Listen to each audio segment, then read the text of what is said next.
Okay guys, so our next question is particle is executing simple harmonic motion with a time period आपको दे रखा है capital T at time t is equal to 0 it is at its position of equilibrium right मतलब mean position की बात कर रहा है the kinetic energy time graph of the particle will look like okay and this question is asked in J 2017 guys ठीक है okay guys let's see the solution बेटा तो जब भी काइनेटिक एनर्जी की बात आती है बेटा काइनेटिक एनर्जी वर्सेस यहाँ पे टाइम ग्राफ दे रखा है तो यहाँ पे एक बात आपको समझनी है काइनेटिक एनर्जी जो होगी मीन पोजीशन में मैक्सिमम होगी ठीक है तो इसका मतलब ये हो सकता है कि फर्स्ट ऑप्शन और आपके पास सेकंड ऑप्शन एलिमिनेट कर देना है ठीक है क्योंकि अगर पार्टिकल यहाँ पे ओरिजिन में मीन पोजीशन पे है तो यहाँ पे काइनेटिक एनर्जी आपके पास मैक्सिमम होती है आपको ऑलरेडी जो है सिखाया जाता है पढ़ाया जाता है ठीक है तो आपके पास दो ऑप्शन है तो एलिमिनेट हो गए बचे थर्ड और फोर्थ ठीक है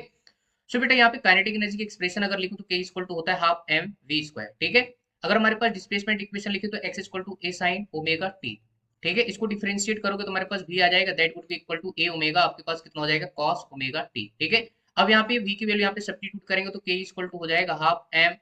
ठीक है कितना हो जाएगा a स्क्वायर ओमेगा स्क्वायर और यहाँ पे हो जाएगा cos स्क्वायर ओमेगा t ठीक है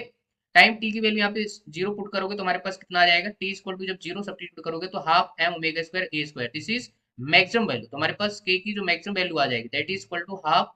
m omega square a square आप इसको लिख सकते हैं ठीक है सो ग्राफ जो होगा आपके पास यहाँ पे थर्ड और फोर्थ में ऐसा चीज यहाँ पे मेंशन करके दिया है ठीक है नेक्स्ट यहाँ पे आपको ये सिलेक्ट करना है कि टी बाई फोर पे जीरो होगा कि टी बाई टू पे जीरो होगा तो इसके लिए आप क्या करो यहाँ पे देखो ओमेगा की वैल्यू कितनी होती है आपके पास ओमेगा इक्वल टू होता है बेटा टू पाई बाई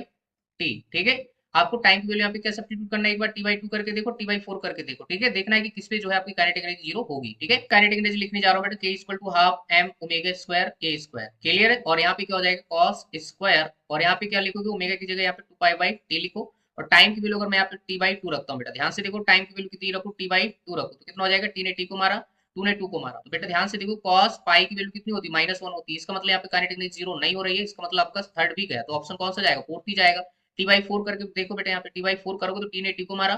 ठीक है और टू पाई बाई यहाँ पे क्या है फोर तो पाई बाई कितना बचेगा